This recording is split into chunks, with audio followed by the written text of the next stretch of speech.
এই উম্মত তো এক নেকি দিয়া জান্নাতে যাবে। কয় নেকি দিয়া? একটা নেকি দিয়া জান্নাতে যাবে এই উম্মত। অন্য উম্মতের কথা জানি না আমি, এই উম্মত এক নেকি দিয়া জান্নাতে যাবে।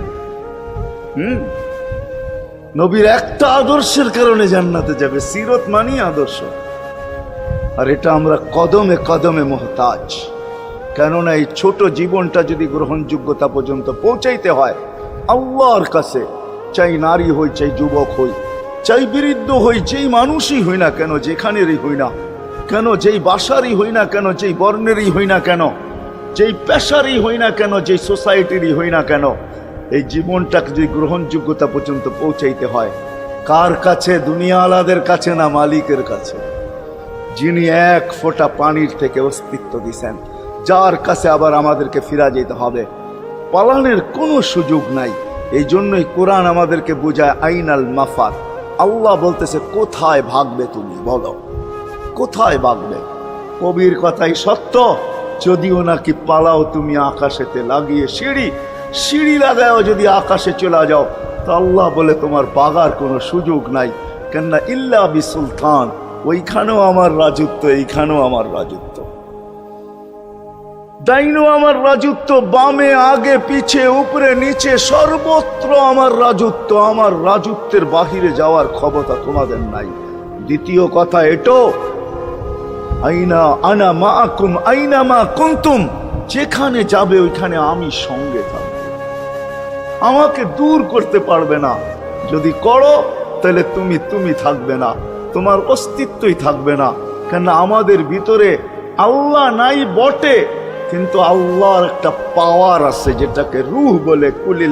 কুলির রূহ মিন আমরি রব্বি, আল্লাহর একটা পাওয়ার, একটা সিফত, সবচেয়ে শক্তিশালী পাওয়ার যেটা, ওইটা আমাদের ভিতরে আল্লাহ ঢুকায় রাখছেন, যেটাকে আমরা রূহ বলি।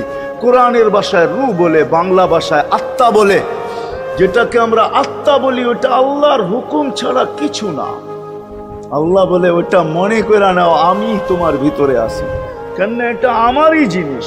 কুলির রূহ মিন আমরি রব্বি, আমাকে পৃথক করলে আর তুমি থাকবে না। তখন তোমার চক্ষু থাকবে আইন লা তানজুর, তোমার চক্ষু থাকবে দেখবে না। উদুন লা তাসমা, কান থাকবে শুনবে না। লিসান লা তান্ত্রিক, জবান থাকবে কিন্তু জিহ্বা থাকবে কিন্তু বলবে না। আকলুন লা তুমাইয়িজ, তোমার মগজ থাকবে ভালো মন্দ বুঝবে না। কলব লা তাতাফাক্কার, দিল থাকবে কিন্তু চিন্তা করার ক্ষমতা তোমার থাকবে না। ইয়াত লা তাফতিশ, হাত থাকবে ধরবে না। রিজল লা তামশি, পাও থাকবে চলবে না। তুমি হবে লাশ। ওই আল্লাহ পর্যন্ত যদি গ্রহণযোগ্যতায় পৌঁছাইতে হয়, ওইখান থেকে বাহির হয়ে গেছি।